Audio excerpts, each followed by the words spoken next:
श्री हरि। आज जो हम कथा सुनेंगे वो है हमारे राजस्थान के प्रसिद्ध लोक संत या लोक देवता जाहरवीर जी या गोगा जी महाराज की जीवन कथा, उनका जन्म और उनके जन्म से संबंधित वृत्तांत। जाहरवीर जी की जीवन कथा। जाहरवीर की माता का नाम बाछल था और पिता का नाम जेवर सिंह था, जो ददरेवा में राज्य किया करते थे। पर राजा जेवर सिंह के कोई संतान न होने की वजह से प्रजा के लोग उन्हें मनहूस कहा करते थे। राजा जेवर इस बात से बहुत परेशान और दुखी रहा करते थे तथा वह जहाँ भी जाते थे वहाँ के लोग उन्हें ताना दिया करते थे। एक घटना है नौलखा बाग की घटना, चलो देखते हैं। एक बार राजा जेवर ने अपने बाग में 9 लाख पेड़ लगवाए, जिससे उस बाग का नाम नौलखा बाग पड़ गया। उसकी रखवाली के लिए उन्होंने माली और मालन को भी रखा हुआ था।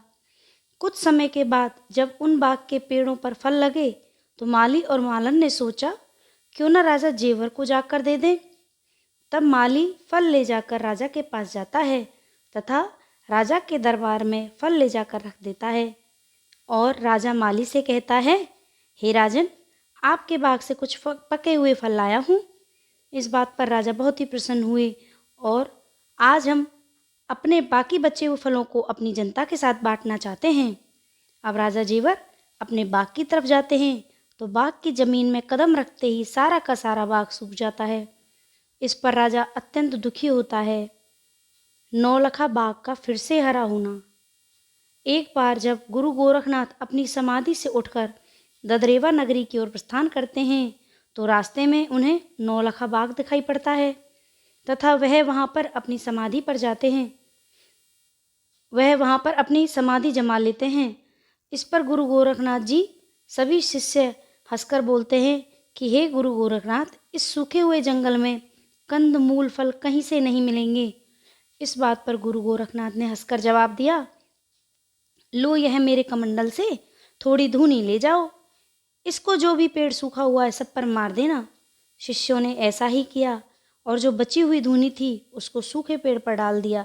इतना करते ही सभी वृक्ष और कुएं 12 साल से सूखे हुए पड़े थे, उनमें पुनः पानी आ जाता है तथा पेड़ भी हरे हो जाते हैं। महारानी बाछल पुत्र प्राप्ति के लिए बाबा गोरखनाथ की 12 सालों तक तपस्या करती है। फिर एक दिन बाबा गुरु गोरखनाथ महारानी बाछल की तपस्या से खुश होकर वहां आते हैं। ददरेवा में नगरी में अपने शिष्यों के साथ फिर वो बागड़ में जो राजा के बाग हुआ करते थे वहां आकर बैठ जाते हैं और रानी बाछल को अपने पास आने का निमंत्रण देते हैं। फिर अगली सुबह वहां रानी की बहन काछल आ जाती है और बाबा गुरु गोरखनाथ से प्रार्थना करते हुए संतान का वर मांगती है। फिर बाबा गोरखनाथ उसे 2 फल देते हुए 2 पुत्र का वरदान देते हैं और कहते हैं कि तुम अपने पुत्रों का नाम अर्जन और सर्जन रखना, ये दुनिया में तुम्हारा नाम रोशन करेंगे। माता बाछल को गुरु गोरखनाथ ने कैसे दिया वरदान और वो वरदान लेकर वहां से चली जाती है। जब माता बाछल को गुरु गोरखनाथ के बारे में पता चला कि वह उनके नौलखा बाग में आए हुए हैं तो माता बाछल को पता चलते ही कि वह बाग हरा भरा हो गया है तो वह बहुत ही सुंदर सुंदर पकवान, स्वादिष्ट पकवान गुरु गोरखनाथ जी के पास जाने के लिए तैयार करने लगी और प्रातः उठकर ही गोरखनाथ जी के पास पहुंच जाती हैं। गुरु गोरखनाथ जी से कहती हैं कि गुरु गोरखनाथ महाराज, मैंने आपकी 12 वर्ष तक तपस्या की है, कृपया मुझे पुत्र प्राप्ति का वरदान दीजिए। मेरे भाग्य में 7 जन्म तक कोई भी संतान उत्पत्ति नहीं होगी ऐसा लिखा है, कृपया मुझे पुत्र प्राप्ति का वरदान दें प्रभु। इस पर खुश होकर गुरु गोरखनाथ जी ने माता बाछल को एक बहुत ही चमत्कारी पुत्र प्राप्ति का वरदान दिया। जाहरवीर गोगा जी का जन्म। जाहरवीर गोगा जी का जन्म चढ़ते भाद्रपद को राजस्थान के ददरेवा नामक गांव में हुआ था, जो सादुलपुर गांव के निकट में है। बाबा जाहरवीर के जन्म के दौरान ही प्रकृति का मानो ऐसा नजारा प्रतीत हो रहा था कि जैसे बाबा जाहरवीर के जन्म की पूरी कायनात प्रतीक्षा कर रही थी।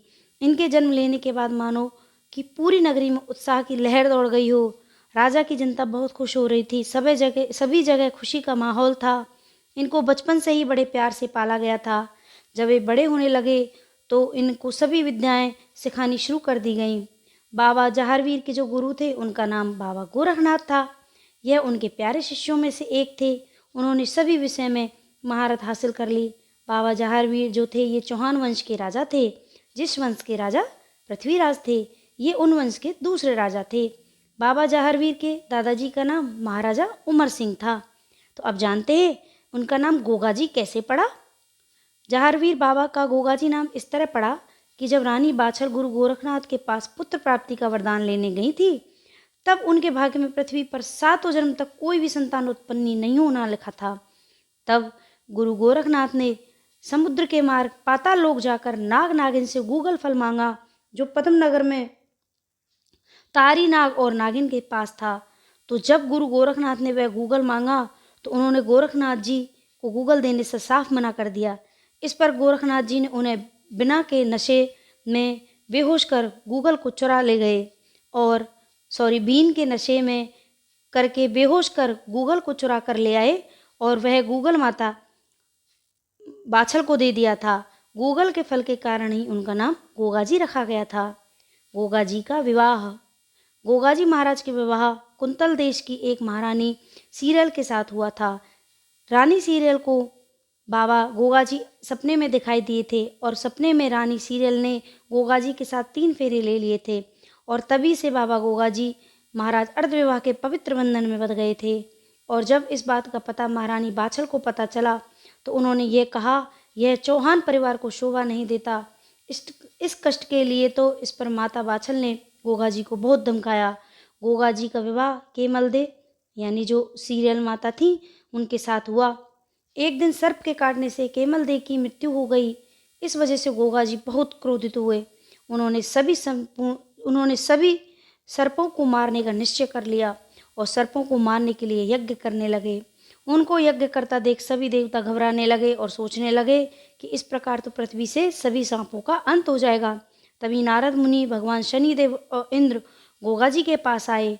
उन्होंने यज्ञ को रोकने की विनती की और उन्होंने गोगाजी की पत्नी केमलदे को जीवन दान दिया और साथ ही यह वरदान भी दिया कि किसी भी व्यक्ति को यदि सांप काट लेता है तो आपके स्थान पर आने से उसका इलाज हो जाएगा। तभी से जहारवीर गोगाजी को सांपों के देवता के रूप में जाना जाने लगा।